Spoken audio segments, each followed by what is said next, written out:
DK Metcalf has requested a trade out of Seattle, so today we're going to discuss 3 potential landing spots that make the most sense. First and foremost, we have the Green Bay Packers.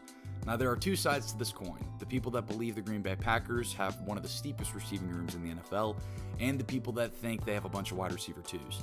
I happen to fall on the latter half of that statement, but at the end of the day, that does not matter because this Packers team, regardless, is in win-now mode. They have a very talented roster, and it makes no sense to let that talent go to waste in order to develop your young wide receivers. Jordan Love needs a dominant boundary wide receiver 1, and DK Metcalf has all of the intangibles and the capabilities to fill that role.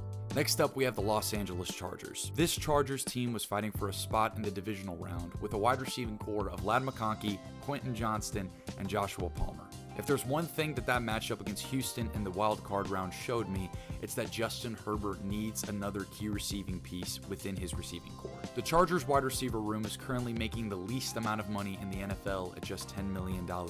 You already have a shifty route technician in the slot. Pair that up alongside DK Metcalf on the boundary, and this Chargers team has the potential to make an even deeper playoff run come next season. The third and final team is the New England Patriots. The Patriots need offensive weapons along the entirety of their offensive unit. Shocker. They've been adamantly making attempts at each receiver that has been in trade talks or free agency talks, and I expect this case to be no different. Mike Vrabel loves himself a physical, dominant wide receiver 1 archetype, and that was proven during his time with Tennessee.